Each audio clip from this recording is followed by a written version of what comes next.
নবীজি বললেন, আয়েশা রে, এটা দুঃখের কান্দন না রে আয়েশা, এটা হলো আমার খুশির কান্দন। কিসের কান্দন? খুশির কান্দন। দেখবেন আপনার যখন খুবই হাসি আসবে, হাসতে হাসতে হাসতে চোখ দিয়ে পানি ঝরবে। হেসেছেন এরকম কোনোদিন হাসি? খুবই যখন আপনার ভিতরে 2, 4, 5 জন 10 জন বসে আছেন, কোনো কাজ নিয়ে কথা নিয়ে মনে পড়ে গেল, হাসতে লাগলেন, হাসতে হাসতে চোখ দিয়ে পানি ঝরতে লাগবে। নবীজি বললেন, আয়েশা, এটা দুঃখের কান্দন নয় রে, এটা খুশির কান্দন। খুশির কারণে আমার চোখ দিয়ে পানি ঝরে। মা আয়েশা বললেন, ইয়া রাসূলুল্লাহ, কি ব্যাপার, খুশির কান্দন কেমন করে হলো, একটু দয়া করে বলেন।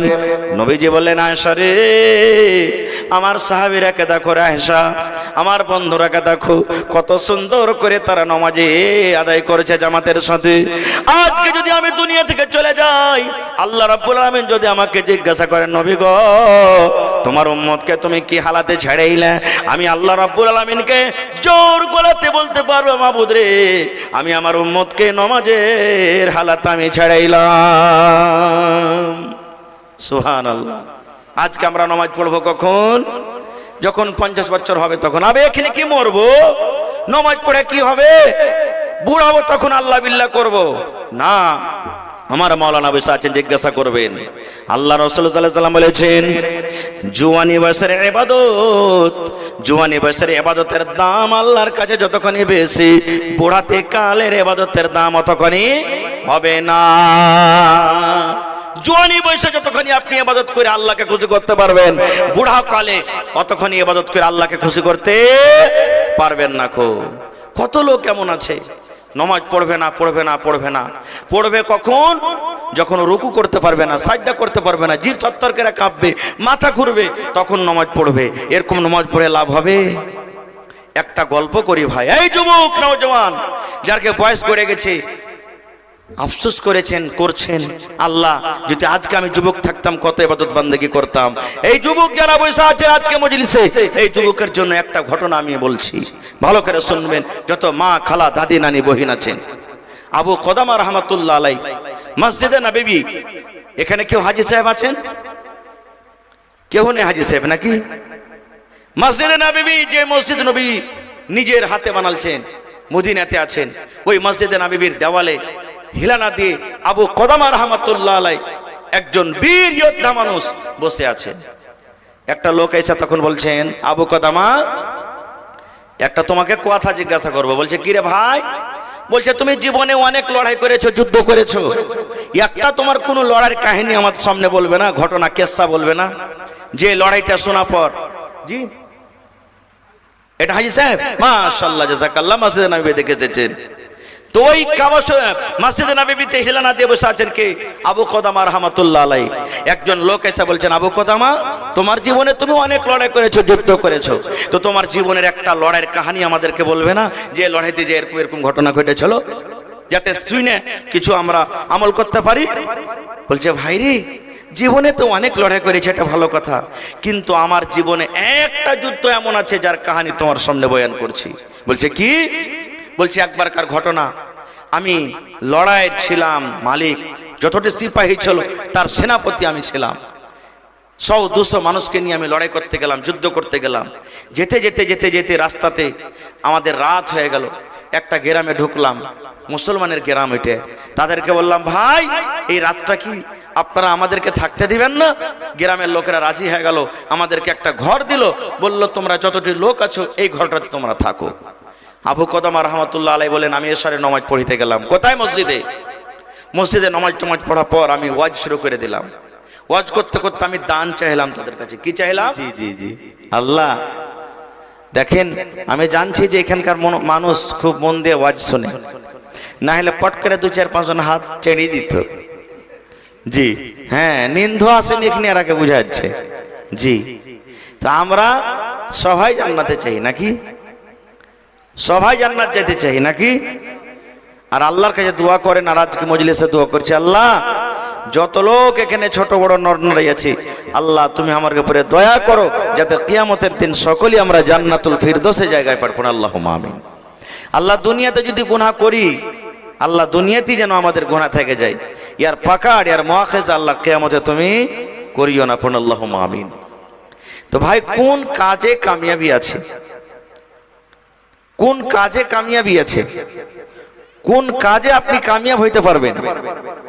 কোন মানুষ যদি 5 লাখ টাকা মাস ইনকাম করে, কোন মানুষ যদি মাসে 10 লক্ষ টাকা ইনকাম করে, আর যদি ওই লোকটার মধ্যে সুবহানাল্লাহ আমরা বলি কামিয়াব হয়ে গেছে, দুনিয়াতে লোকটা কামিয়াব হয়ে গেছে। কোন মানুষ 50 বিঘা জমিন কিনে নিয়েছে, বাড়ি ঘর সুন্দর করে যত্ন করে বানালছে, আমরা বলি যাক লোকটা কামিয়াব হয়ে গেছে। জি না, দুনিয়াতে কামিয়াব হইতে পারে, কিন্তু আখিরাতের আমল যদি না করে ও কামিয়াব হয়েছে? কামিয়াব হয়নি এখনো। ভাই আমার, আজকে আমার টপিক বিষয় হলো নামাজ। নামাজ পড়তে গেলে আপনি কামিয়াব হবেন কেমন করে?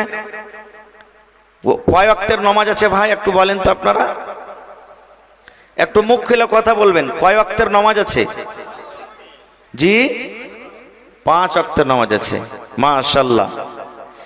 আচ্ছা, আল্লাহ তাবারাক ওয়া তাআলা এই জমিনের উপরে নবী মুহাম্মদ সাল্লাল্লাহু আলাইহি সাল্লামকে নামাজ দিয়েছেন না আরশের পাঞ্জরে ডেকে দান করেছেন আসমানের উপরে? জোরে বলেন। আসমানের উপরে নামাজের বাড়ি এলো তখন আসমানে নবী নিজে ডাকছেন, ইয়া মুহাম্মদ এসো তুমি আমার কাছে। জিবরিল ফেরেশতাকে পাঠিয়ে দিলেন, সময় পেলে পরে বলবো। বাকি যত আমল আছে দুনিয়াতে, রোজা দেখেন দুনিয়াতে ফরজ হয়েছে, যাকাত দুনিয়াতে ফরজ হয়েছে, হজ দুনিয়াতে ফরজ হয়েছে, পর্দা করা দুনিয়াতে ফরজ হয়েছে, বিভিন্ন রকমের যত আমল আছে সমস্ত আমল জমিনের উপরে হয়েছে। কিন্তু নামাজের যখন টাইম এলো, আল্লাহ তাআলা নামাজকে এত ভালোবাসেন, এত প্যার করেন, এত ইবাদতটা খাঁটি যে আল্লাহ তাবারাক ওয়া তাআলা নবীকে ডেকে আসমানের উপরে দান করেছেন। আর একটা প্রশ্ন করি আপনাদেরকে, যে আমাদের মাযহাব, আমাদের ধর্মের নাম কি? একটু জোরে বলেন। ইসলাম। ইসলামের মেন খুঁটি, মেন খাম্বা কয়টা? জোরে বলেন ভাই। জি, কিছু সবক দিয়ে যাব। মাদ্রাসার জালসা না, এটা একটা মাদ্রাসা, শিখার জায়গা। আপনাকে মাদ্রাসাতে আপনার বেটা বেটিরা শিখতে যাবে, আর জালসাতে খুতবাতে আপনারা শিখবেন। ইলিম কোনোদিন বুড়াই না। মানুষ আমি আপনি বুড়িয়ে যাব, কিন্তু ইলিম কোনোদিন বেড়াই না। যে কোনো টাইমে ইলিম আপনি শিখতে পারবেন, আর শিখতে হবে। যেটা না জানা আছে, যারা জানে তারাকে জিজ্ঞাসা করবেন। আপনাদের মতন ছাত্র সাহাবায়ে কেরাম ছিলেন। হযরত আবু বকর রাদিয়াল্লাহু তাআলা আনহু নবীর শ্বশুর, এটা নবীর শ্বশুর, নবীর কাছে ইলম শিখেছেন। তাহলে শ্বশুর কি 10 বছর 15 বছর কার হয়? বড় মানুষ না? হযরত ওমর রাদিয়াল্লাহু তাআলা আনহু এটা নবীর শ্বশুর, ই নবীর কাছে ইলম শিখেছেন। তাহলে এর মানে ইও বড় হয়ে শিখেছেন। আর এখনকার মানুষ আল্লাহুস সামাদ, যদি একটু আমরা বড় হয়ে যাই আর শিখতে যাব না, শরম লাগছে, ভুল হয়ে গিয়া শরম লাগছে। ইলমে কোনোদিন শরম করতে হয় না। আল্লাহর নবী একদিন বসে আছেন, আর একটা মহিলা এসে নবীকে প্রশ্ন করছেন। আল্লাহ রাসূল বসে আছেন, তার পঞ্জারে নবীর স্ত্রী বসে আছেন। আয়েশা মহিলাটা আল্লাহ রাসূলকে প্রশ্ন করছেন, ইয়া রাসূলুল্লাহ, মহিলাদের যদি স্বপ্ন দোষ হয় তারা কি গোসল করবে? দেখেন ইলম কি জিনিস। বলছেন, ইয়া রাসূলুল্লাহ, মহিলাদের, নারীদের যদি স্বপ্ন দোষ হয় তাহলে কি তারা গোসল করবে? আল্লাহ রাসূল বলছেন, নাম, হ্যাঁ। ইজারাতিল মা, পানি যদি দেখে কাপড় ভিজে গেছে, কাপড়ে ভিজা ভিজা লাগছে, তাহলেও গোসল করবে। আর স্বপ্ন দেখেছে কিচ্ছু নাই, ভিজা টিজা কিছু নেই, কোনো আসার দেখা যায় না, তাহলে কিন্তু গোসল করবে না। এরকম পুরুষও স্বপ্ন দেখেছে যে হ্যাঁ এই আমি স্বপ্ন দেখেছি, মনে হয় আমার নাইট ফল কিংবা ডে ফল হয়ে গেছে, মানে স্বপ্ন দোষ হয়ে গেছে, ওইটা দেখছে তো কিচ্ছু বোঝা যায় না, তোকে গোসল করতে হবে না। আর যদি দেখলে কিছু নিশানি আছে, ওই কাপড় ভিজা আছে বা আর কিছু দেখতে পেলে, তাহলে তাকে গোসল করতে হবে। তো বোঝা গেল কি, যে শরীয়ত শিখতে গেলে, দিন শিখতে গেলে লজ্জা করতে হবে না। লজ্জা করতে গেলে দিন শিখতে পারবে। আল্লাহর নবীর স্ত্রী মা আয়েশা রাদিয়াল্লাহু তাআলা আনহা ফরজ গোসল নবীর সাথে কেমন করে করেছেন ও নিজে বয়ান করেছেন। হাদিসে এসেছে যে আল্লাহ নবীর সাথে আমি গোসল করেছি, আল্লাহ নবী সাল্লাল্লাহু আলাইহি সাল্লামকে এরকম ভাবে ফরজ গোসল করতে দেখেছি। কয়টা লোক আমরা ফরজ গোসল করতে জানি? বিহা না বিহা, গোসল না গোসল, জেনে রাখেন, নবীর তারিকা মতন যদি গোসল না হয়, জীবন ভর গোসল করতে গেল গোসল নমাজ পড়ছেন, নমাজ পড়ে পড়ে দাড়ি পেকে গেল, মাথার চুল পেকে গেল, চামড়া ঝড়ো হয়ে গেল, চোখে চশমা পিনতে লেগেছেন, কিন্তু নবীর তারিকা মতন যদি নমাজ না পড়েন, আল্লাহর দরবারে নমাজ কবুল হবে না। সব থেকে বড় চোর কাকে বলেছেন নবী জানেন? একদিন সাহাবীদেরকে বলছেন, এ আমার সাহাবীরা, সব থেকে বড় চোরকে তোমরা জানো? কে বলছেন হুজুর যে গরু চুরি করে, কে বলছেন হুজুর যে খাদ চুরি করে, কে বলছেন হুজুর যে মাছ চুরি করে, কে বলছেন হুজুর কে অমুক চুরি করে, এই বিভিন্ন রকম বলে দিলেন। রাসূল কি বলছেন?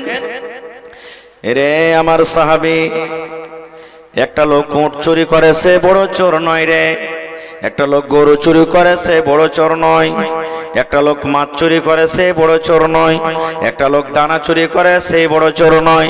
সাহাবায়ে কেরাম বললেন, ইয়া রাসূলুল্লাহ, তাইলে বড় চোর কি? দয়ার নবী বললেন, ওরে আমার সাহাবী, জমিনের ওপরে ওই লোকটাই হলো সব থেকে বড় চোর, যে নামাজের ভিতরে চুরি করে। কিসের ভিতরে? জোরে বলেন। নমাজের ভিতরে চুরি করে। সাহাবায়ে কেরাম বলছেন, ইয়া রাসূলুল্লাহ, নমাজের ভিতরে একটা লোক কেমন করে চুরি করবে? নমাজি কোন রকমের সোনা নাই, চাঁদি নাই, দানা নাই, পানি নাই, কেমন করে নমাজে চুরি করবে? নমাজে চুরি করার মতলব কি? আমার মায়েরা, খালারা শুনেন, নবী বললেন, সাহাবীরে, নমাজের মধ্যে চুরি করার মানে হলো নমাজ খুশু খুজুর সাথে পড়বে না, রুকুকে রুকুর মতন করবে না, সাজদাকে সাজদার মতন করবে না, কিয়ামকে কিয়ামের মতন করবে না, তিলাওয়াতকে তেলাওয়াতের মতন করে পড়বে না, তাশাহুদে তাশাহুদের মতন বসবে না।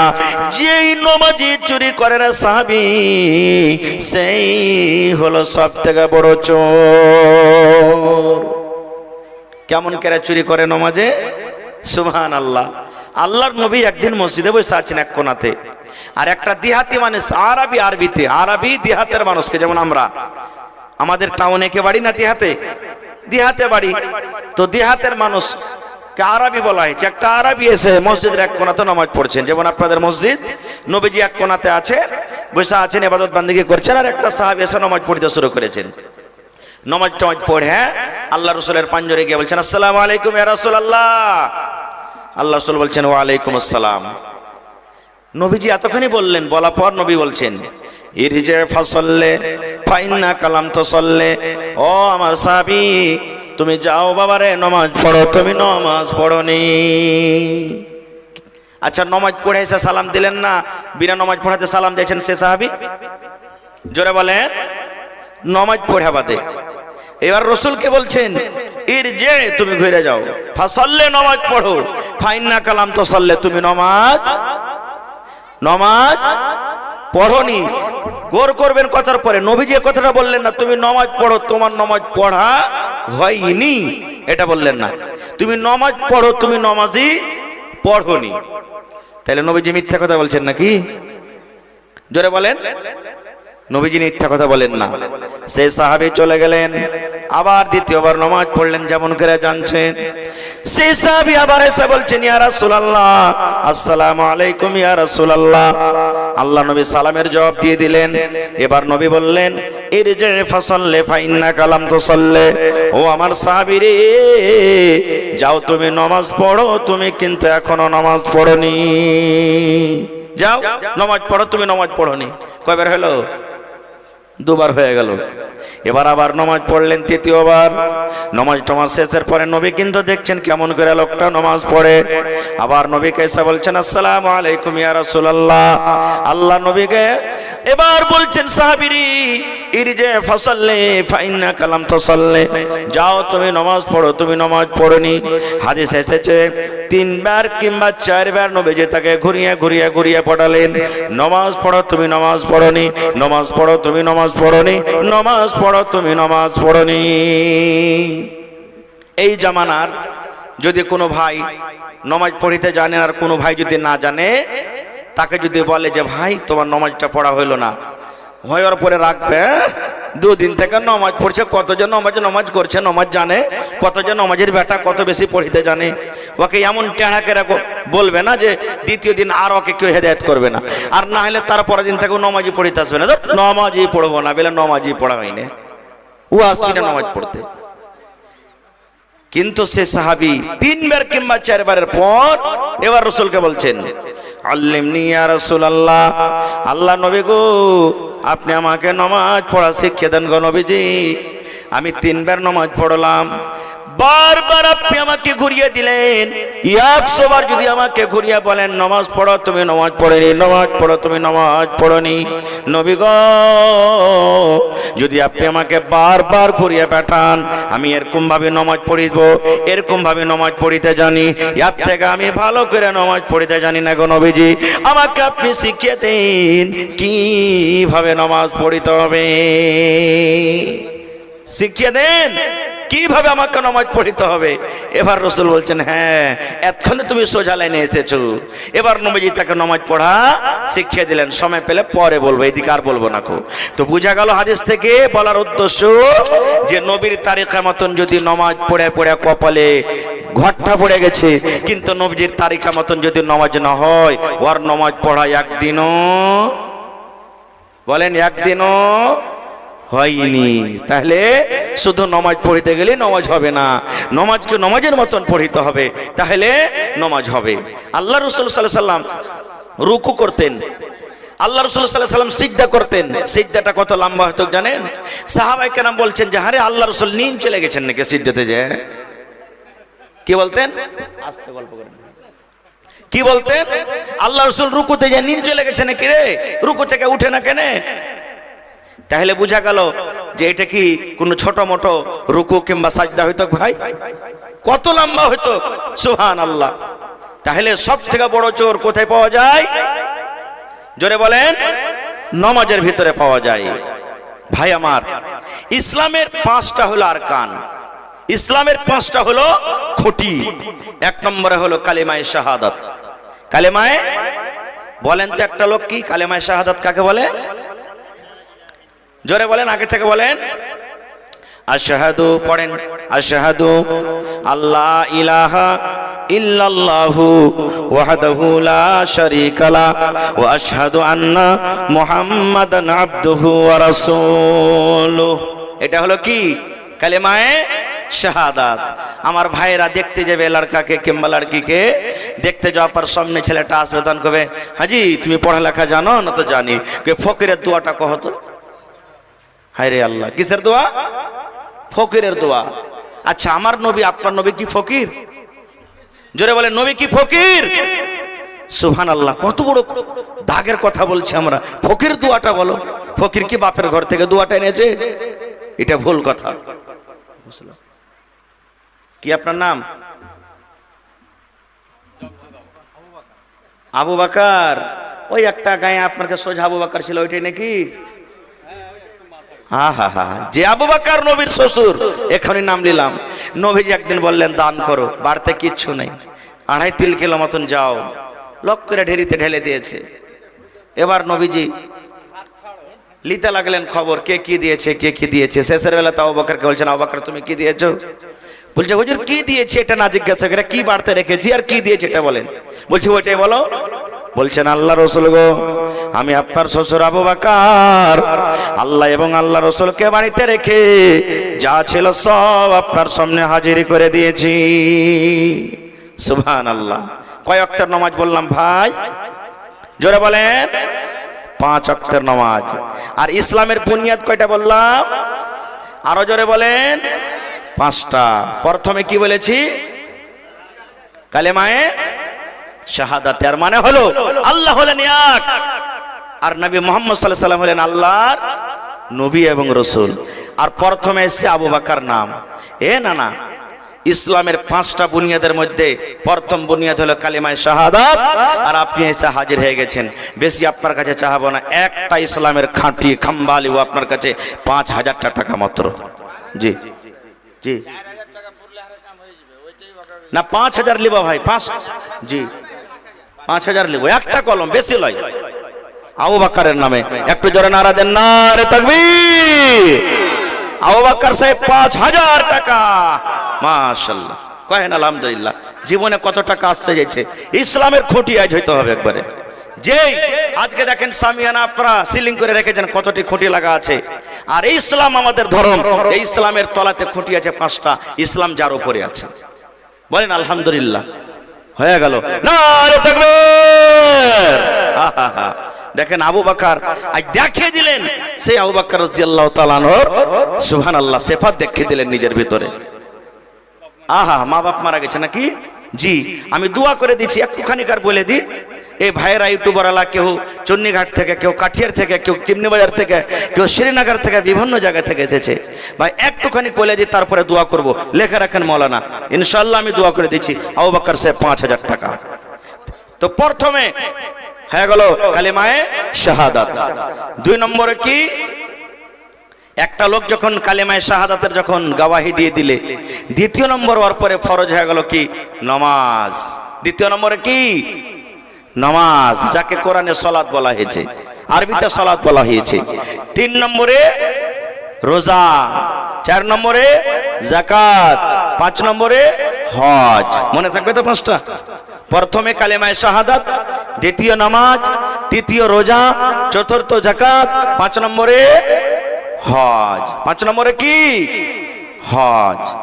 ভাই আমার, আজকে আমরা নামাজ পড়ছি, একটা যদি পায়ে মশা লেগে যায়, তারাবির নামাজ পড়েছি, আহা, এই দেখবেন তারাবির নামাজ পড়তে পড়তে এমন করে কেউ ছেপড়ে ছেপড়ে মারবে, পায়ের পাছাতে বাড়ি, মনে হয় তালি বাজাইছে নাকি? সুবহানাল্লাহ। সাহাবায়ে কেরাম লড়াইতে যেতেন, যুদ্ধতে যেতেন, দুশমনের তীর লাগতো না? তীর শরীরে লাগতো, তীর বাহির করতে কষ্ট হবে না? হবে না? সাহাবায়ে কেরামেরা আপসের মধ্যে বলা বলি করতেন, আরে বন্ধুরা, তোমরা আর তীরটা টানিও না রে, তীর বাহির করিও না। এই লোকটা যখন নামাজে দাঁড় হবে, লোকটা যখন নামাজ পড়বে, লোকটা যখন নামাজের মধ্যে দাঁড় হয়ে যাবে, তখন তার তীরটা আমরা টেনে নিব। সাহাবায়ে কেরাম যখন নামাজ পড়তেন, নামাজে যখন দাঁড় হয়ে যেতেন, কার পিঠে তীর লেগেছে, কার পায়ে তীর লেগেছে, কার পাছাতে তীর লেগেছে, কার সিনাতে তীর লেগেছে, ওরে সুবহানাল্লাহ, নামাজের হালাতে তার 3টা টানা হতো।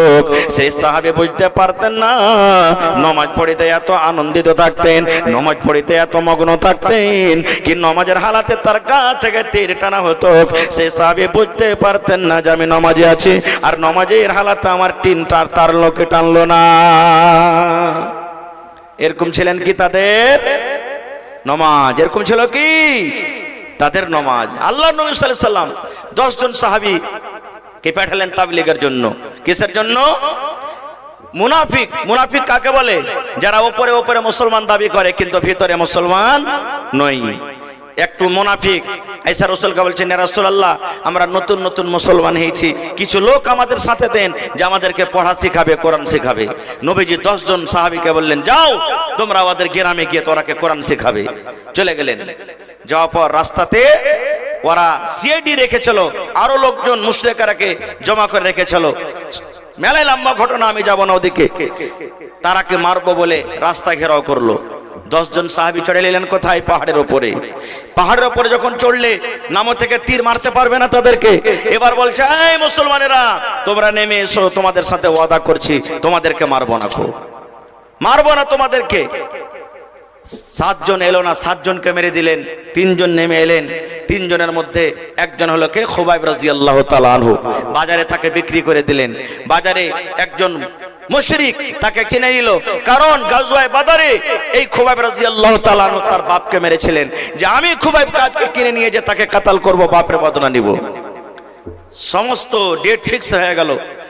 হ্যাঁ, আজকে 15 তারিখ, 20 তারিখের দিন খুবাইবকে অমুক ময়দানে সুলিতে চড়া হবে। ডেট ফিক্স হয়ে গেল। এবার খুবাইব রাদিয়াল্লাহু তাআলা আনহু বাড়ির ভিতরে, জেল ঘরে বন্ধ আছে, একটা ঘরে বন্ধ আছে। খুবাইব জানলেন, ওরে আল্লাহ, আমাকে মুশরিকরা মারবে, সুলিতে চড়িয়ে দিবে। এবার খুবাইব রাদিয়াল্লাহু তাআলা আনহু হাত বাঁধা আছে, পা বান্ধা আছে। এবার খুবাইব রাদিয়াল্লাহু তাআলা আনহু বাড়ির লোককে ডাকতে বলছেন, ওরে আল্লাহর বান্দা, ও আল্লাহর বান্দিরে, তোমরা কো আমাকে মেরে দিবে, আমি মরে যাব, দুনিয়া থেকে আমি চলে যাব, পারলে তোমরা একটা অস্ত্র দাও, একটা বেলেট দাও, একটা পাতিখুর দাও, যেন আমি নিজের প্রাইভেট পার্টস গুলা সাফ করে নি, আমার বগলটা যেন সাফ করে নি, মোচগুলো আমার বড় হয়েছে যেন আমি কেটে নি, আমার সারামগার গোড়াতে যে চুলগুলো আছে আমি সাফ করে নি, দয়া করে তোমরা এখানটা আমাকে প্লেট দাও, খোর দাও, আমার যেগুলা দরকারি জিনিস আছে সেগুলো আমি পরিষ্কার করে নি, যেন আমি আল্লাহর দরবারে যেন যাই, আমি পাক পবিত্র হালাতে যেন যাই। বাড়ির লোক শুনলো, একটা তাকে সাফ করার জন্য অস্ত্র দিয়েছে। খুবাইব রাদিয়াল্লাহু তাআলা আনহু ওই ঘরের ভিতরে, জেলের ভিতরে ওই চাকু কিংবা ছুরি কিংবা বেলেট যাই মনে করেন নিয়ে বসে আছে। আর একটা ছোট ছেলে, 2-3 বছরকার ছেলে, হামকুড়া টানতে টানতে টানতে খুবাইব রাদিয়াল্লাহু তাআলা আনহুর পাঞ্জরে গেছেন। আর খুবাইব রাদিয়াল্লাহু তাআলা আনহু বাচ্চাটাকে নিয়ে নিজের কোলে বসে আছেন। আর বাড়ির একটা মহিলা কিন্তু দেখে নিয়েছে যে বাড়িতে উবন দিয়েছে, আর হাওমাও করে চিৎকার করে নিয়েছে, ওরে আল্লাহ কি হলো, যা আল্লাহ কি করনু, ই তো ছেলেটাকে মেরে দিবে, কারণ একে 20 তারিখে ফাঁসি হবে, ই তো আমার ছেলেটাকে মারবে, ছাড়বে না। খো হযরত খুবাইব বলছেন, বোন রে তুমি কাঁদিও না, চিন্তা করো না রে বোন, চিন্তা করো না। মুসলমান, আমরা মুসলমান কোনোদিন ওয়াদা খেলাপি করে না, আমরা হলাম আল্লাহর নবীর সাহাবী। আল্লাহর নবী আমাদেরকে ট্রেনিং দিয়েছেন, দিনের শিক্ষা দিয়েছেন। এই জন্য বাবুরে তুমি চিৎকার করিও না, কান্নাকাটা করিও না। তোমার ছেলেটা আমার কাছে এসেছে বলে আমি কোলে নিয়েছি, তোমার ছেলেকে আমি সরিষায় দ্বারা পরিমাণ ক্ষতি করব না, নাও তোমার ছেলেটাকে নিয়ে চলে যাও। এবার সেই মহিলা বলছেন, আল্লাহ রে, আমি যখন খুবাইবের কাছে গেলাম, তার কাছে দেখলাম খাজুরের খোসা পড়ে আছে, নারিকেলের খোসা পড়ে আছে, আঙ্গুরের খোসা পড়ে আছে। আমি তাকে জিজ্ঞাসা করলাম, ভাই রে, তোমাকে তো আমরা ছাতু খেয়ে খেয়ে রাখছি রে ভাই, তোমাকে তো আমরা রুটি খাইয়া খাইয়া রাখছি, আজকে আঙ্গুর তোমাকে কে দিয়ে গেল? এই মদিনার ভিতরে, মক্কার ভিতরে তো আঙ্গুর এখন হয় না, এই আঙ্গুর তোমাকে কে দিয়ে গেল? এবার খুবাইব রাদিয়াল্লাহু তাআলা আনহু বললেন, ওরে আল্লাহর বান্দি, এই রোজে, এই খাজুর, এই আঙ্গুর আল্লাহ রব্বুল আলামিন আমাকে দান করেছেন। কে দান করেছেন? আল্লাহ, সুবহানাল্লাহ। এবারে ঠিক 20 তারিখ এলো, গোটা দেশের মানুষ জমা হয়ে গেল, এখন খুবাইবকে ফাঁসিতে লটকানো হবে। এবার মক্কার বড় বড় নেতা সরদার তারা জমা হয়ে গেল, খুবাইবকে বলছেন, খুবাইব তুমি এখন মরে যাবে, দুনিয়া থেকে চলে যাবে, শেষ তোমার কোনো যদি আরমান থাকে বলো, শেষ খাইশ যদি থাকে বলো। আজকে আমরা হইতাম তো কি বলতাম, আরে মক্কার বেঈমান শয়তানেরা, তোরা আমাকে মেরে দিবি রে, আমি দুনিয়া থেকে চলে যাব, আমাকে 8 ঘন্টা মতন সময় দে, কিংবা আমার বাড়িতে একটু খবর দিয়ে দে, আমি মায়ের মুখখানা একবার দেখবো, আমার ছেলেটার মুখখানা একবার দেখবো, আমি আমার স্ত্রীর সাথে 2টা গল্প করব, কারণ দুনিয়া থেকে আমি চলে যাব, আর মার সাথে আমার দেখা হবে না, বিবির সাথে দেখা হবে না, ছেলের সাথে দেখা হবে না, মেয়ের সাথে দেখা হবে না। আরে আল্লাহর বান্দা, একটুখানি সময় দিয়ে দে, একটুখানি আমাকে টাইম দিয়ে দে, আমার সুন্দর তুলা ফুটফুটি ছেলেটার মুখখানা দেখবো। এ কথাটাই আমরা বলতাম নাকি? কিন্তু আল্লাহর নবীর সাহাবী যখন তাকে জিজ্ঞাসা করা হলো, খুবাইব তুমি তো মরে যাবে, শুলিতে তোমাকে ঝোলানো হবে, শেষ তোমার কোনো আরমান থাকেতে বলো, শেষ কোনো তোমার খাবার থাকেতে বলো, তোমার আশা পূর্ণ করা হবে, মত ছাড়া তুমি মত থেকে রেহাই পাবে না, এটা বাদ দিয়া তুমি যা চাইবে তোমার দরকারকে পূর্ণ করা হবে। এই ভাই মুসলমান দেখেন, এবার খুবাইব রাদিয়াল্লাহু তাআলা আনহু বলছেন, রে মক্কার বেঈমানেরা, এই মক্কার মুশরিকরা, তোমরা শুনে নাও, আজকে আমি মায়ের মুখ দেখতে চাই না, বিবির মুখ দেখতে চাই না, ছেলের মুখ দেখতে চাই না রে, আজকে তোমরা আমাকে 10 মিনিট 15 মিনিট পর ফাঁসি দিয়ে দিবে, 8 ঘন্টা পর ফাঁসিতে ঝুলিয়ে দিবি। এই দেখো ফাঁসির দড়ি লটকানো হয়ে গেছে। এরে আল্লাহর বান্দারা, আমাকে একটা শেষ আবদার তোমরা পূর্ণ করতে দাও, আমি ওযু করব, আর ওযু করার পর আমি 2 রাকাত আমি নামাজ পড়ব, আমি 2 রাকাত নামাজে আমি আল্লাহর সাথে কথা বলবো। কার সাথে? আল্লাহর সাথে কথা। মক্কার লোকেরা বলছে, হে এইটাই তুই চাইলি? বলছে, হ্যাঁ যা পানি দেওয়া হলো, ওযু করলেন, ওযু করার পর লম্বা নামাজকে করলেন না, শর্টকাটে নামাজ পড়লেন একবারে মুখতাসার ভাবে। একজন বেঈমান বলছেন, আরে খোবাইব তোমরা তো নামাজ পড়ো লম্বা লম্বা কই না, আজকে তুমি এত শর্টকাটে নামাজ কেনে পড়লে, কারণটা কি? তুমি যদি ইচ্ছা করতে নামাজটাকে তুমি লম্বা করতে পারতে। এবার খোবাইব রাদিয়াল্লাহু তাআলা আনহু বলছেন, আল্লাহর বান্দারা রে, আমরা হলাম আল্লাহর নবীর সাহাবী, ওরে সুবহানাল্লাহ, আমি যদি আজকে নামাজটাকে লম্বা করতাম তোমরা এই কথা আমাকে বলতে। দেখো খোবাইবকে দেখো, মরণের ভয়ে নামাজে লম্বা করে দিয়েছে, নামাজটাকে লম্বা করে দিয়েছে, এই কথাটা যেন তোমরা বলতে না পাও, এই জন্য আমি আল্লাহর সাথে কথা বললাম খুবই শর্টকাটে, চলো আমাকে কোথায় নিয়ে যাবে, এখন আমাকে মেরে দাও, কাতাল করে দাও। এবার তার গলাতেই ফাঁসি লটকে দেওয়া হয়েছে, এখন খুজুরে খোবাইবকে মেরে দেওয়া হবে। এই টাইমে সময়তে মক্কার বেঈমান বলছেন, খোবাইব একটা কথা তুমি যদি বলতে পারো, তোমার মুখখানা দিয়ে একটা কথা যদি তুমি বলে দাও, আজকে তোমাকে এই বান্ধন থেকে, কাতাল থেকে তোমাকে আজাদ করে দেওয়া হবে। এবার বলছে কি কথা? বলছে খোবাইব রে, তুমি একটু খালি মুখ দিয়ে কথাটা বলে দাও, আজকে আমি ইসলামের জন্য, দ্বীনের জন্য মরছি, আজকে মোহাম্মদ বলে ছেলেটার জন্য আমি মরছি, ছেলেটার পড়তে যদি আমি ঈমান না আনতাম, তার কথা যদি আমি মা মানতাম, আজকে আমাকে ফাঁসি দেওয়া হতো না। এই খোবাইব তুমি একবারে কথাটা শুধু মুখ দিয়ে বলে দাও, আজকে আমি যে জায়গাতে দাঁড় হয়ে আছি, আমার গলাতে ফাঁসি লাগা আছে, আমার জায়গাতে যদি মোহাম্মদ ছেলেটা হতো তাইলে কিন্তু কত ভালো হতো, এই কথাটা তুমি শুধু বলে দাও। যেমন কথাটা বলা, খোবাইবের চোখ দিয়ে ঝরঝর করে পানি ঝরতে লাগলো, আর বলছেন মক্কার বেঈমান রে, আল্লাহ রাব্বুল আলামিন যদি আমাকে 10 বার দুনিয়াতে হায়াত দেয়, আর 10 বার যদি আমাকে তোমরা ফাঁসি দাও, আর এই বারবার এই কথাটাই বলো, তুমি একবার বলো যেন আমার জায়গাতে নবী দাঁড় হয়ে যায়, এটা বলা দূরের কথা, আমি এই কথা বলতে পারবো না কি আমার নবীর পায়ে এখন কাঁটা গড়ে যায়, নারে তাকবীর, আমি এই কথাটাও বলতে পারবো না। মেরে দিলেন। শেষ আমল হলো কি? খোবাইবের শেষ আমল হলো কি? জোরে বলেন। হায় রে আল্লাহ, বুঝতে পারলেন না? খোবাইব রাদিয়াল্লাহু তাআলা আনহুর শেষ আমল কি? আমাদেরও নামাজ হয়েছে শেষ আমল নাকি? হয় না? কিন্তু জানাজার নামাজ লোকে পড়বে, আমরা পড়বো না। শেষ আমল তো হয়েছে, কিন্তু লোকে পড়বে, আমরা পড়বো না। ভাই মুসলমান, আল্লাহ রাসূল সাল্লাল্লাহু আলাইহি ওয়াসাল্লাম বেমারি পড়ে গেছেন, শেষ টাইম, নবীজি মরে যাবেন, নবীজি মসজিদ যেতে পারেন না, বেহুশ হচ্ছেন, বারবার বেহুশ হচ্ছেন, পানি দেওয়া হয়েছে, মাথা ধোয়া হয়েছে, যাকে খুব বেশি বেশি জ্বর হবে দেখবেন ডাক্তার সাহেব যদি এখানে কেউ থাকে ওর মাথা ধোয়াইতে বলবে, মাথা ধোয়াইতে গেলে বুখারটা কম হবে, টেম্পারটা কম হবে। নবীজির জন্য পানি রাখা আছে গামলাতে, বারবার নবীজির পা মুখকে ধুইয়ে দেওয়া হয়েছে। এবার নবীজি আবু বকরকে ডাকতে বলছেন, নিজের শ্বশুরকে, আবু বকর আমি মসজিদে যেতে পারবো না, যাও তুমি আমার জায়গাতে ইমামত করো, তুমি নামাজটা পড়িয়ে দাও। চলে গেলেন। এবার যেমনই নবীর যেই জায়গাতে নবী দাঁড় হয়ে গেলেন, আবু বকর চোখ দিয়ে ঝরঝর করে পানি ঝরতে লাগলো।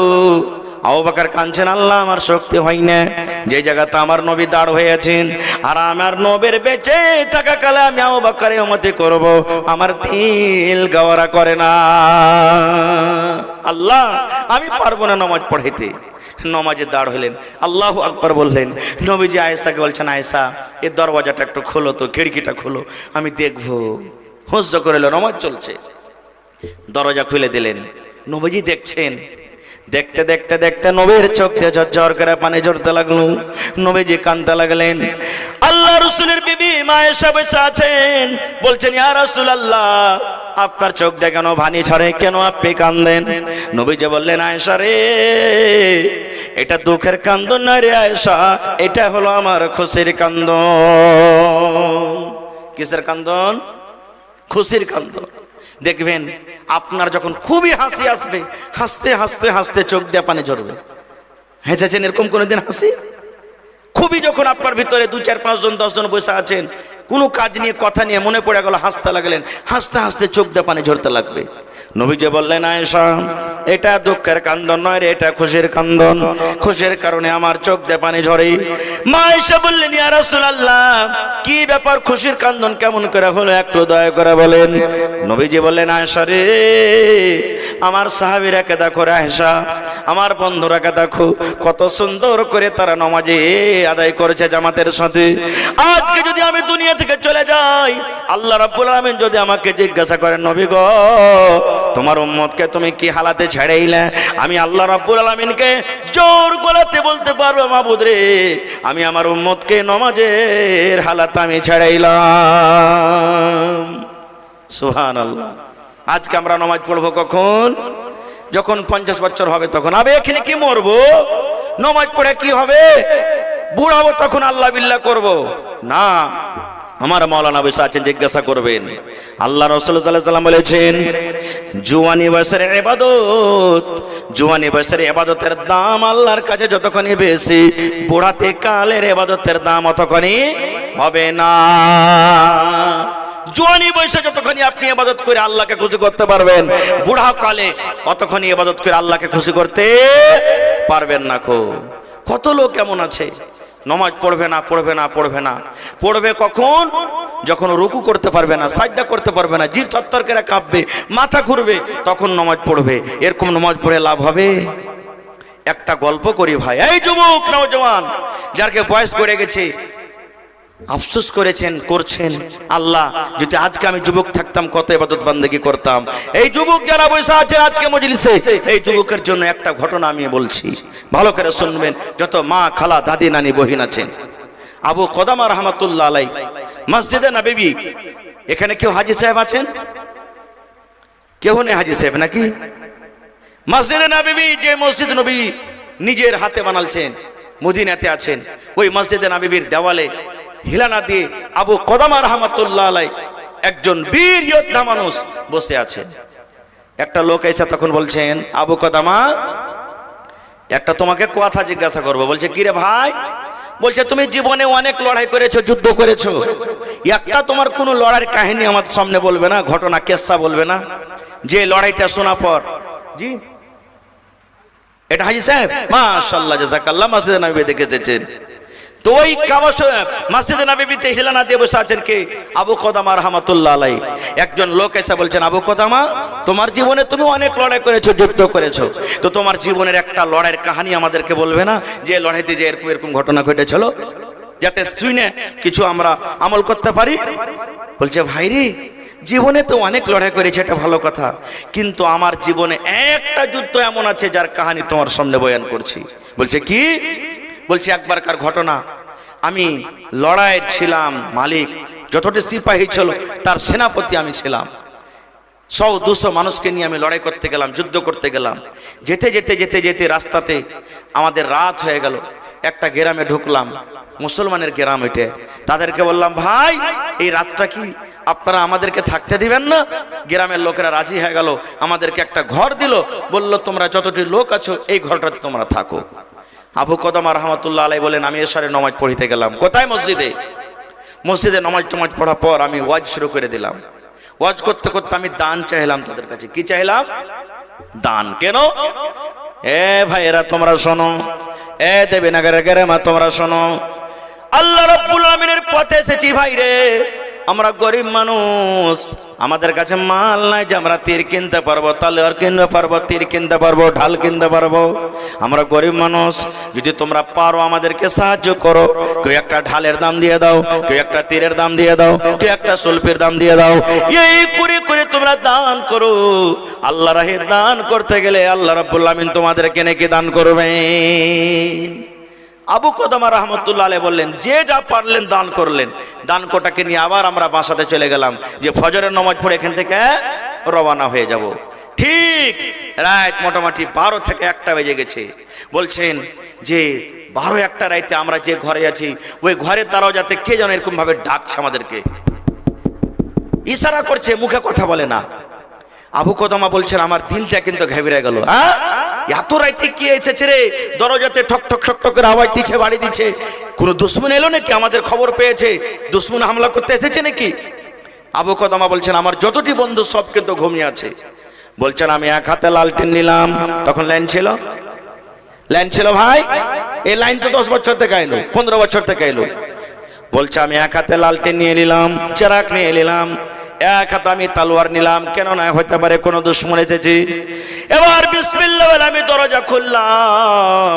ওরে সুবহানাল্লাহ, রাত 12, 1টা 2টার সময়তে দেখছি কোন দুশমন নয় রে, একটা মহিলা পর্দার সাথে বোরকা পিন্দে আমাকে ডাক দিয়েছে। একটা মহিলা বোরকা পিন্দে আছে, চাদর গায়ে দিয়েছে, মুখ টুক দেখা যায় না। এবারে দরজা যখন আমি খুললাম, আমাকে সালাম দিলে, আসসালামু আলাইকুম। আমি সালামের জবাব দিলাম তাকে। এবার মহিলা আমাকে জিজ্ঞাসা করছে যে তুমি কি আবু কদামা, তোমার নাম কি আবু কদামা? মহিলাটা জিজ্ঞাসা করছেন। বলছে হ্যাঁ আমার নাম আবু কদামা। বলছে তুমি কেমন করে আমার নাম জানলে? বলছে তুমি না মসজিদে ওয়াজ করছিলে এশারের নামাজের টাইমে? বলছে হ্যাঁ। যেমন এই কথাটা বলা, আবু কদামা বলেন মহিলার চোখ দিয়ে ঝরঝর ঝরঝর করে পানি ঝরতে লাগলো। এবার বলছেন মহিলা, সাগের যেমন পুটলি হয়, এই পুটলির মতন কি যেন বান্ধা আছে, আর এখানটা হাতে তার চিঠি আছে, কাগজে লেখা আছে কে জানি না, ওই চিঠিখানটা আর ওই পুটলাটা বস্তাটা আমার হাতে থামিয়ে দিল, আর কানতে কানতে কানতে মহিলা আবার রওনা হয়ে গেল। আবু কদামা বলছেন আল্লাহ, এত রাইতে আমাদের জন্য কেউ নাস্তা পানি দিয়েছে নাকি? কি আছে পুটলিতে? বলছে আমি আবার ঘরটাকে লক করলাম, ঘরের ভিতরে আমি বসে গেলাম। ওরে সুবহানাল্লাহ, এবার আমি পুটলিটা খুললাম। পুটলির ভিতরে কোনো শাক নাই, কোনো টাকা নাই, কোনো গম নাই, কোনো খাবার নাই। ওই পুটলির ভিতরে একটা চুলের রস্সি বাঁধা আছে। কিসের রস্সি? চুলের রস্সি। মাথার চুল থাকে না, এই চুলের রস্সি, চুলকে কেটে কেটে রস্সি বাঁধা আছে। এবার চিঠিখান খোলা হয়েছে, চিঠিখান লেখা আছে। মহিলা বলছেন আবু কদামা ভাই, তুমি আমাকে দানের কথা বলেছো, মসজিদে সব লোক দান করেছে, যে যা পেরেছি। বলছে ভাই রে, আমার দুনিয়াতে স্বামী নাই, আমার স্বামী দুনিয়া থেকে চলে গেছেন রে ভাই, আমি একটা বেওয়া মুসাফির মানুষ, আমার কেউ নাই যে তোমাকে আমি দান করব বলে তোমাকে কিছু দিব। কিন্তু ভাই রে, এই আমার মাথার চুল গালা কেচড়ে চেড়ে চেড়ে চেড়ে চেড়ে চেড়ে আমার মাথার চুল ঘন, আমি জানি এই কাজটা করতে গেলে গুনাহ হবে, পাপ হবে, দান করব বলে মন কান আমার ছটফট করছে রে ভাই।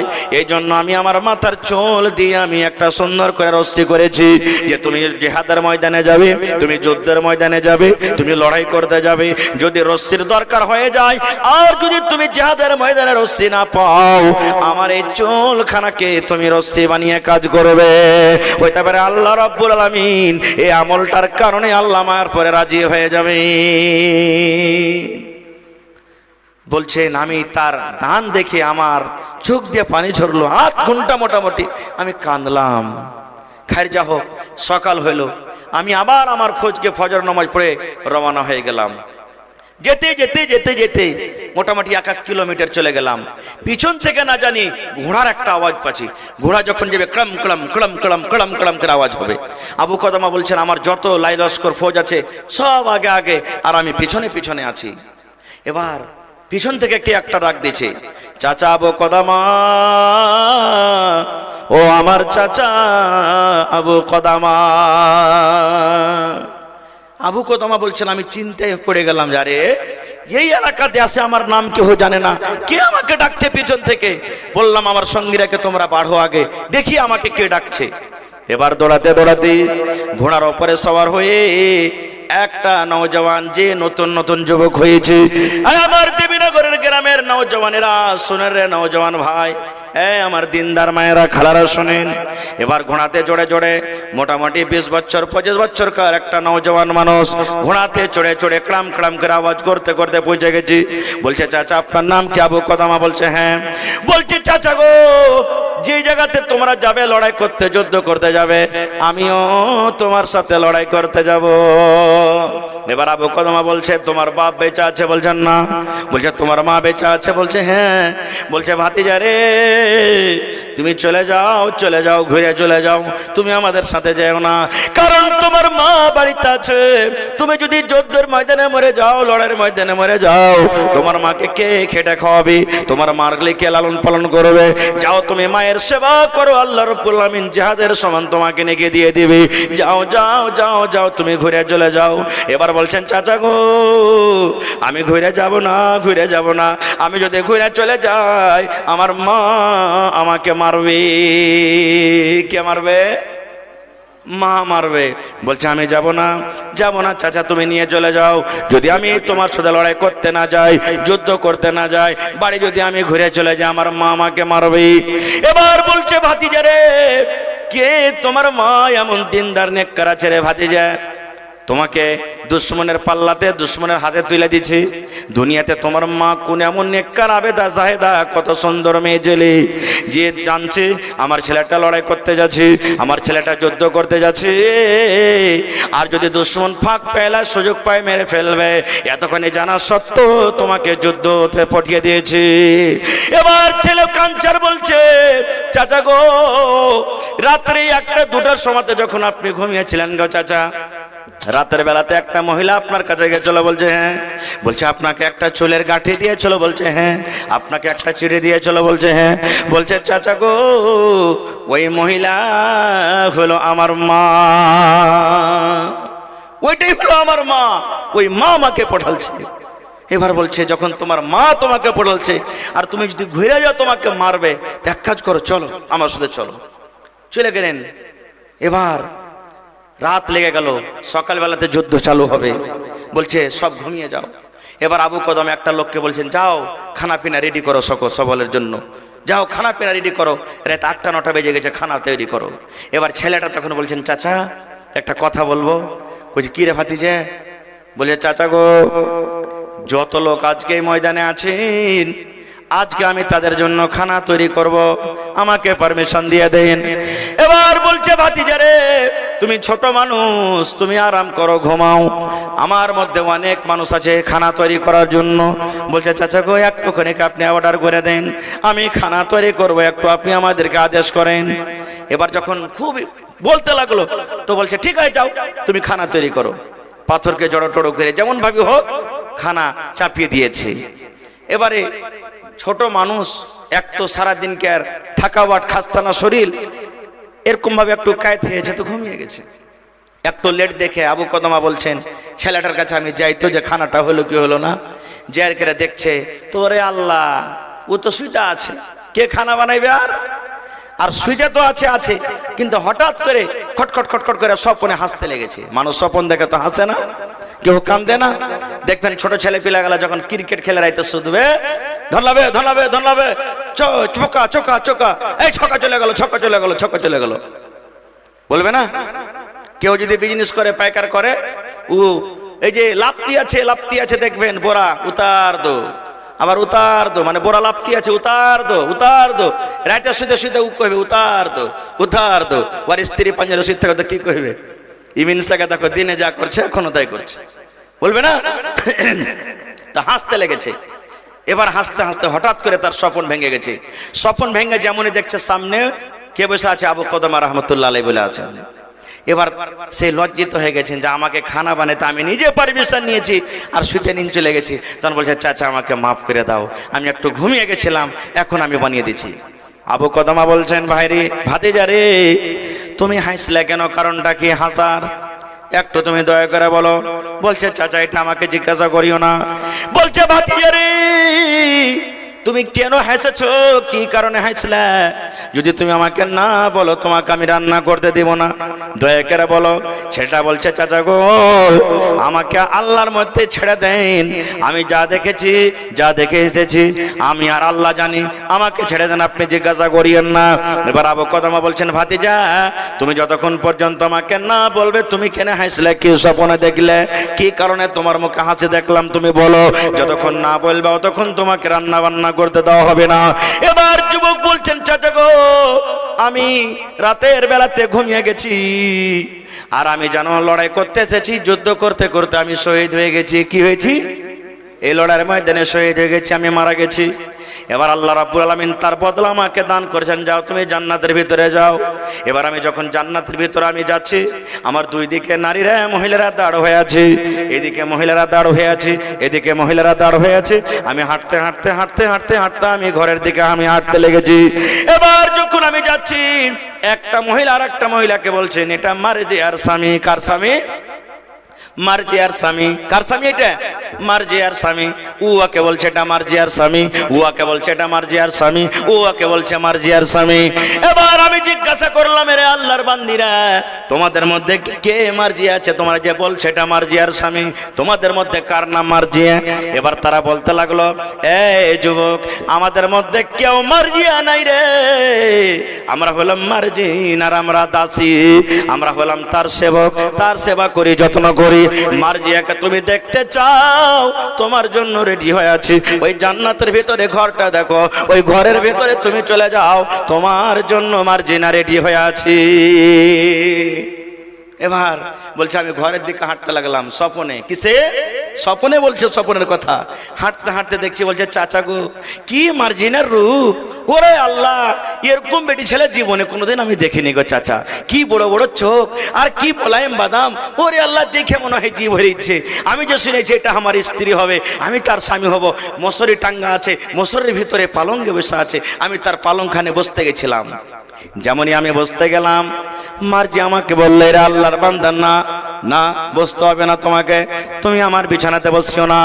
এইবারে বললাম, চাচা গো, এই মার্জিয়া, তোমার নাম কি মার্জিয়া? বলছে হ্যাঁ। বলছে আমি তো শুনতে পেলাম ওখানে তুমি আমার স্ত্রী, তোমার পাঁচজন, আমি কেন বসবো না? এবার চাচা আমাকে বলতে লাগলো, হ্যাঁ তুমি আমার স্ত্রী, তুমি আমার স্বামী, আমি তোমার স্ত্রী হব, আর তুমি আমার স্বামী হবে। আরে আল্লাহর বান্দা, স্ত্রী স্বামী হওয়ার জন্য এখনো আল্লাহর কাছে তোমার পারমিশন হয়নি, এখনো তুমি পারমিশন পাওনি। যাও যাও যাও, লড়াই করতে করতে, যুদ্ধ করতে করতে তুমি যদি শহীদ হয়ে যাও আল্লাহর রাহে, তুমি যদি মরে যাও, আল্লাহ রাব্বুল আলামিন তার বিনিময়ে তোমাকে আমাকে দান করবেন। চাচা গো, এই কথা যখন আমি মার্জিনার মুখ থেকে শুনলাম, আমি নিজের খুশিটাকে ভিতরে থামতে না পেরে আমি জোর জোর গলাতে আমি হাসতে লাগলাম। নারে তাকবীর! হাসতে লাগলাম। এবার আবু কদমা বলছেন, আল্লাহ, ছেলেটা কিভাবে শহীদ হবে? আসলে তার স্বপ্নটা সত্য হবে কি হবে না, আমি তার পিছনে কিন্তু লেগে গেলাম। এবার সকাল হলো, সাববান্দি হলো, কাতার লাগলো, সব নিজের নিজের পাঞ্জরে নিজের নিজের আত্মীয়কে রেখেছে। দু ভাই গেছে, ভাই ভাই পাঞ্জরে দাঁড়ালছে, কে জানি আমাকে কেউ তীর তালোয়ার মারে তো তুই রুখবি। গ্রামে গ্রামে লোক, পড়োশির লোক এক অপরের সাহায্য হয়ে আছে, দাঁড়িয়েছে পাঞ্জরে, আমাকে কেউ মারলে তুই আমাকে রুখবি। কিন্তু আমার একটু এই দেমাকে হিটেক করলো কি, আরে ওই ছেলেটাকে তো কেউ জানে না মজলিসের মধ্যে, অন্য গ্রামের ছেলে, ও কোন জায়গাতে আছে, দাঁড় হয়ে আছে।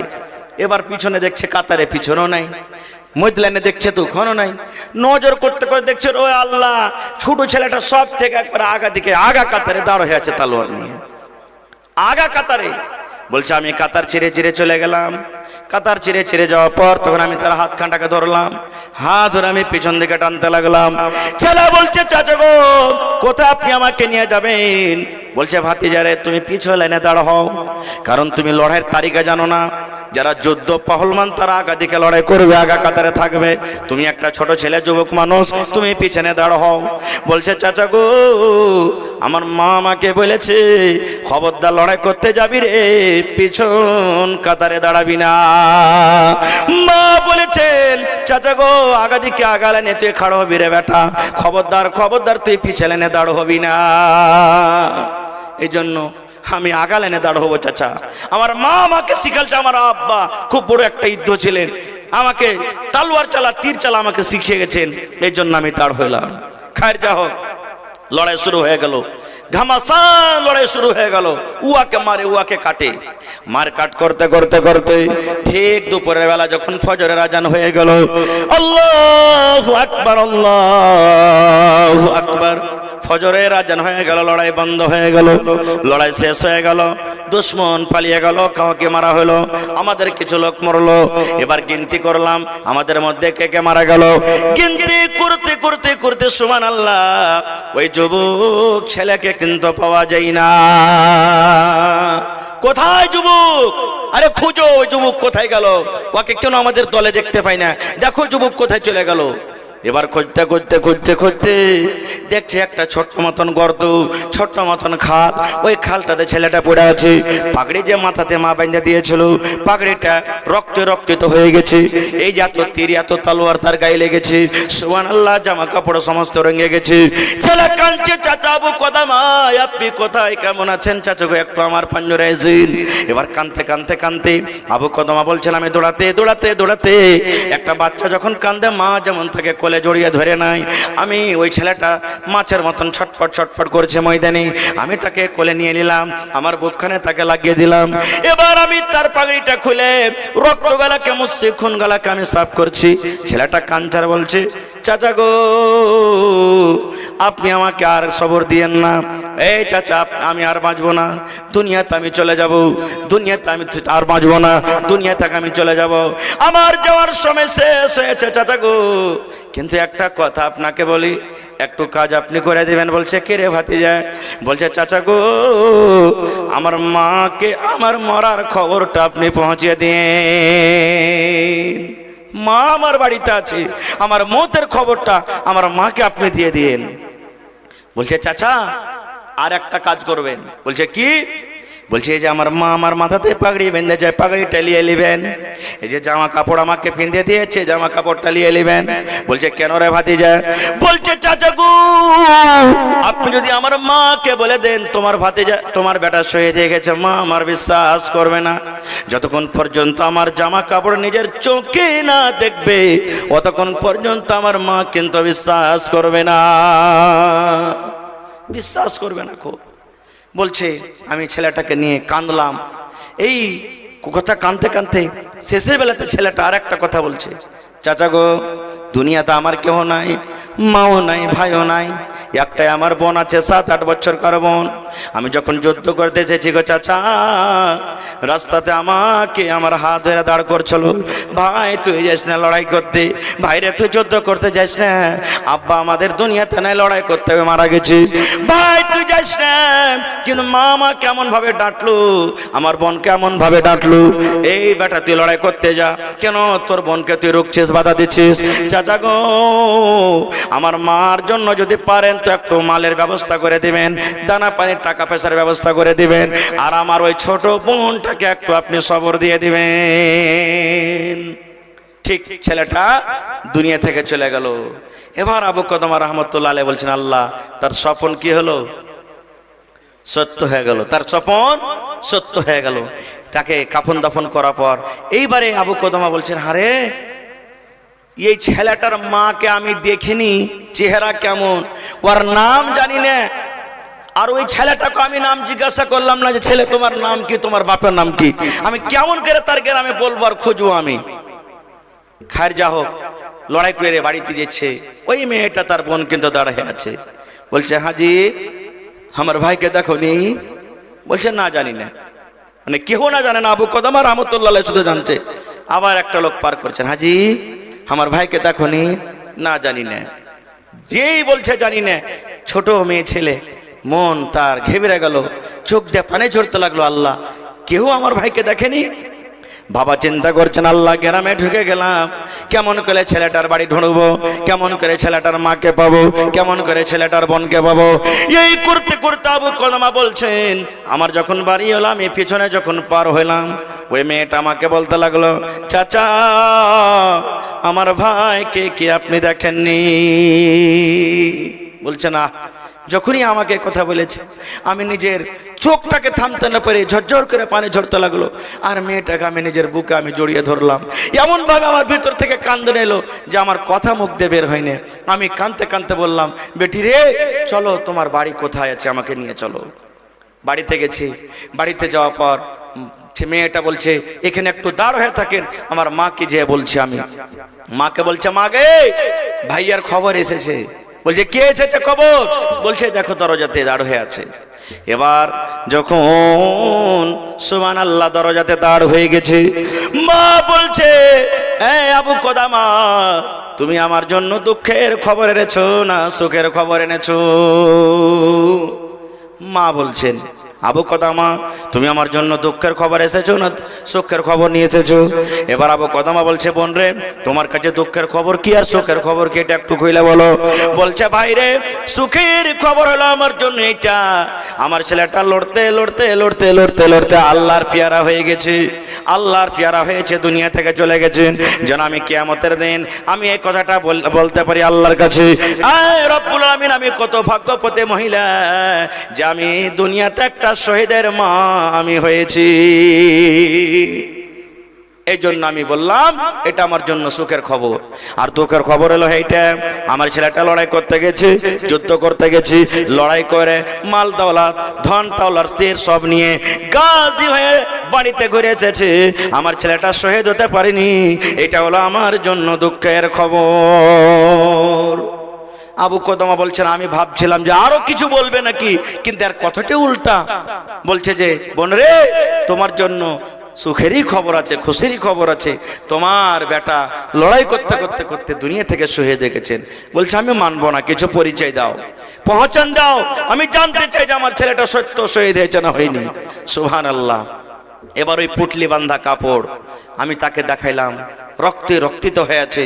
যেমনই কাপড় দেখা, ধাম করে বেহুশে মনে হয় পড়ে গেল মহিলাটা, আর ভিতর থেকে দরজা লাগিয়ে দিল। কত আমি ডাক দিতে থাকলাম, আমি ডাক দিতে থাকলাম, বোন রে, দরজা খোলো, দরজা খোলো, দরজা খোলো, কিন্তু দরজা খুললো না।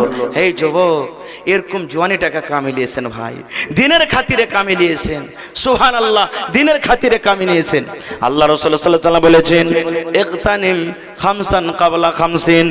এই নওজওয়ান, শুনে নাও, পাঁচটা জিনিস হারিয়ে যাওয়ার আগে পাঁচটা জিনিসের তোমরা মান দাও, পাঁচটা জিনিসের সম্মান দাও। কারণ পাঁচটা জিনিস যখন তোমার হারিয়ে যাবে, ওই পাঁচটা জিনিসকে তুমি আর খুঁজে পাবে না। তার মধ্যে একটা হলো, ওরে সুবহানাল্লাহ, দয়ার রাসূল বলেছেন, আল্লাহ রাব্বুল আলামিন তোমাকে একটা যৌবন কাল দান দিয়েছেন, আল্লাহ তোমাকে জওয়ানি করেছেন। এই জওয়ানিটা চলে যাওয়ার আগে এই জওয়ানিটার তুমি লাভ নিয়ে নাও। যারা জওয়ান আছে একদিন বুড়া হবে না, হবে না? আল্লাহ রাসূল বলছেন, জওয়ানি হারিয়ে যাওয়ার আগে তুমি এই জওয়ানিটাকে দামে লাগিয়ে লাও। ভাই মুসলমান, তাহলে বোঝা গেল কি ওই মহিলার জোড়া কে হবে আজকে? কোন আল্লাহর বান্দা বান্দি আছেন? আমার নানা জান আবু বকর সাহেব ৫,০০০ টাকা দান করেছেন ইসলামের জন্য, ইসলামের জন্য। এবার ইসলামের খুঁটি খাম্বা হলো ৫টা। ইসলামের খুঁটি কয়টা ভাই? ৫টা। প্রথমে কি? শাহাদাত পেয়ে গেছি। ২ নম্বরে নামাজ। কে হবেন ৫,০০০ টাকা দিবেন? নামাজের জোড়া কে হবেন? দেখি কোন আল্লাহর বান্দা আছেন এমন, মাওলানা আজকে আমি নামাজের জোড়া হব, ৫,০০০ টাকা দান করব। দেখি একটু আমার সাথে সালাম করেন, মুসাফা করেন। 2টা লোককে আমি দেখতে চাই, দেখি কোন আল্লাহর বান্দা আছেন। ১ নম্বর হয়ে গেছে, তার জোড়া নামাজ কে হবেন? দেখি। নামাজটা একটা ফরজ আমল, ফরজ ইবাদত। কে আমার মা, খালা, দাদি, নানি, বহিন এমন হবেন যে যদি টাকা না থাকে একটা ছাগল গলা দিই ৫,০০০ টাকার জোড়া লাগিয়ে দিবেন। ৫,০০০ ৬,০০০ টাকার দামের একটা ছাগল দান করতে পারবেন। দেখি মা খালারা বাড়িতে অনেক বকরি ছাগল পুষে, দেখি কোন এমন বান্দি আছেন, আল্লাহ ওয়ালি আছেন, কোন এমন আল্লাহ তাবারক ওয়া তাআলার পেয়ারি বান্দি আছেন যে মাওলানা বাড়িতে আমার টাকা নেই, আমি পায়াল গলা খুলে আমি ৫,০০০ টাকা সমান দান দিয়ে দেবো, কানের একটা বালি খুলে দিয়ে দেবো। দেখি কোন আল্লাহর বান্দি আছেন। হোসেন ভাই দেবীনগর থেকে ৩০০ টাকা। আব্দুল হক, মাশাআল্লাহ, সালাম করলে আছেন, মাশাআল্লাহ, জাযাকাল্লাহ। ভাই কয় ওয়াক্তের নামাজ ফরজ আছে? জি ভাই, কয় টাইমের নামাজ ফরজ আছে? একটু জোরে করে বলেন। 5 ওয়াক্তের নামাজ আছে। প্রথম কি? ফজর। ভাই হলো আব্দুল হক সাহেব, ফজরের জোড়া ১,০০০ টাকা পারবেন না আপনি দিতে? পারবেন না? দেখেন, বিসমিল্লাহ যখন করেছেন, হিম্মত করেছেন, আল্লাহ ব্যবস্থা করবে, না পারলে বাকি দিয়ে দেন। ১,০০০ মাত্র, ২০০ হয়ে গেছে, ৩০০ হয়ে গেছে, আর ৭০০ টাকা মাত্র। জি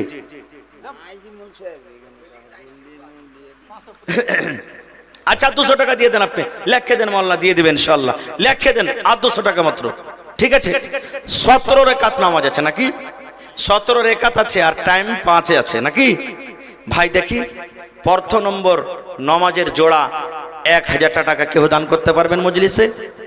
আর নমাজের জোড়া যেটা ফরজ আমল ইসলামের দ্বিতীয় নম্বর খুঁটি 5000 টাকা একটা লোক দিতে পারবেন? আসেন দেখি কোন আল্লাহর বান্দা বান্দি আছেন যারা দিয়েছেন তাও, না দিয়েছেন তাও। 5 ওয়াক্তের নামাজ, মাত্র 5 টাইমের নামাজ, জোহর, ফজর, জোহর, আসর, মাগরিব, 1000 টাকার টাকা। আসেন দেখি কোন আল্লাহর বান্দা আছেন। এই আমার মায়েরা খালারা, এটা আপনারা দিতে পারবেন। মাশাআল্লাহ, জাযাকাল্লাহ। রব্বানা যালামনা আনফুসানা ওয়া ইল্লাম তাগফির লানা ওয়া তারহামনা লানাকুনান্না মিনাল খাসিরিন। রব্বানা আতিনা ফিদ দুনিয়া হাসানা ওয়া ফিল আখিরাতি হাসানাতাও ওয়া কিনা আযাবান নার। হে রব্বুল আলামিন, তোমার বান্দা আবু বকর সাহেব 5000 টাকা আল্লাহ তোমার ব্যাংকে জমা করে দিলেন। 5 লক্ষ টাকা মনে করে তুমি কবুল করে নাও। মনের আশাকে আল্লাহ পুরা করো। রোজ রোজগারে আল্লাহ বরকত দাও। কামাই থামাইতে আল্লাহ বরকত দাও। দুনিয়ার ভেজাল, দুনিয়ার ফিতনা থেকে আল্লাহ বাঁচিয়ে রাখো। যতদিন দুনিয়াতে বাঁচবে ইমানের হালাতে রাখো, নেককার করে রাখো, দিনদার করে রাখো। আল্লাহ মা বাপ দুনিয়া থেকে চলে গেছেন, দুনিয়াতে নাই। আল্লাহ দুনিয়ার খবর পাওয়া যায়, কিন্তু কবর একটা এমন দেশ, কবর একটা এমন জায়গা, আল্লাহ কবর থেকে কোন রকমের খবর আসে না। আল্লাহ মা বাবার কবরে তুমি জান্নাতের বিছানা দিয়ে দাও। আল্লাহ মা বাবার কবরকে তুমি নূর দিয়ে মনোয়ার করে দাও। রব্বানা তাকাব্বাল মিন্না ইন্নাকা আনতাস সামিউল আলিম। আমিন। মাশাআল্লাহ। আল্লাহ আব্দুল হক সাহেব 500 টাকা দান করে গেল। মাশাআল্লাহ। এ ভাই সালাম করবেন না? আল্লাহু সামাদ। কটি দিয়েছে? মাশাআল্লাহ। কি নাম? আচ্ছা, নামটা বলি দেন। দু রকমই দান যায় যাচ্ছে, জানিও দিতে পারেন, না জানাও দিতে পারেন। মা খালার তরফ থেকে শামীম আক্তার সাহেব, মাশাআল্লাহ। এই দেখেন 500 টাকা দান। কালেকশন আলহামদুলিল্লাহ হয়েছে, লেকিন মোটা কালেকশন হয়নি। জি জি, দেখেন কালেকশন মানে গামছাতে এসছে, আমি দেখেছি। ইনশাআল্লাহ দিবে, এখন দিবে। গলাও দিয়েছে ভালো, লেকিন মোটা কালেকশন আসেনি। গায়ে কি মোটা মায়ালক নাই? মানে মোটা মানে শরীরের দিক দিয়ে মোটা লয়। হ্যাঁ জি জি, পয়সার দিকে মোটা। মাশাআল্লাহ। তো আমার ভাই শামীম আক্তার সাহেব 5000 পারবেন না ভাই দিতে? পারবে না? আপনারা যদি হিম্মত দিতে ভাই ইনশাআল্লাহ পারবে। জি 1500 আছে, পারবে না? তো এক কাম করেন ভাই, দিয়ে দিয়েছেন। আচ্ছা এক কাম করেন, বেশি আপনার কাছে চাহাবো না, আর 500 টাকা আপনি দিয়ে দেন, 2000 টাকা পুরিয়ে দেন আপনি। নারে তাকবীর। মাশাআল্লাহ, জাযাকাল্লাহ। শামীম আক্তার ভাই আমার এখানেতে এলো 2000 টাকা আল্লাহ হাজিরি করিল। ও গো আল্লাহ দয়াময়, তুমি গো রব্বানা, এ দানিকে আল্লাহ তুমি বিপদে ফেলো না। আল্লাহ তোমার নাম পেয়েছে কোরআনে, নিশ্চয়ই করিল ক্ষমা হাসরের দিনে। ও গো আল্লাহ দয়াময়, তুমি কাদের গনি ভবিষ্যতে পিলাইও নবীর হাতের পানি। আমিন। দেখি একটু মেহরবানি করে চাচা, 2 কলম পাওয়া গেল। আপনি আইছেন 17 ওয়াক্তের নামাজ, 17 এর মধ্যে 2000 পাওয়া গেল, 15টা এখনো কিন্তু বাকি আছে। মোহাম্মদ রিজওয়ান, দেখি কোন আল্লাহর বান্দা আছেন। 15টা টাকা, 15টা লোক 1000 করে। মা খালা দাদি নানি আপনারা কেউ নাই, 1000 টাকা দান করবেন। শামসুল হক আসেনি? আব্দুর রাজ্জাক, মোহাম্মদ সাদ্দাম, তোমার নাম মানে কি হেড লিস্টে আছে গো? মোহাম্মদ সাদ্দাম আছেন। সাদ্দাম আলী সাহেব কোথায় আছেন? মাইনুল হক, মাইনুল হক সাহেব আছেন ভাই, আছেন, তাড়াতাড়ি করে আছেন। আবুল কালাম পা সোনার পা আছেন ভাই, আবুল কালাম আছেন ভাই, তাড়াতাড়ি করে আছেন, এনামুল হক ভাই, লেট করিয়েন না খো ভাই। এনামুল হক, এই দেশে আর থাকবো না ভাই, এই দেশে আর থাকবো না, এই দেশে আর থাকবো না ভাই, এই দেশে আর থাকবো না, এই দেশের প্রথা খারাপ, এই দেশের চলাচল, এই দেশে আর থাকবো না ভাই, এই দেশে আর থাকবো না। আছেন সাদ্দাম ভাই নাকি এখানে? এ ভাই আছেন? সালাম করেন না জি ভাই। আল্লাহুস সামাদ। আর আছেন? লেট করিয়েন না ভাই, লেট করিয়েন না। হ্যাঁ, আল্লাহর রহমতে সোয়া ঘন্টা হয়ে গেছে আপনার সামনে আসা। আমি 1 থেকে সোয়া ঘন্টার ওয়াদা করেছিলাম। আসেন ভাই, লেট করিয়েন না, একবারে 10 মিনিট।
যত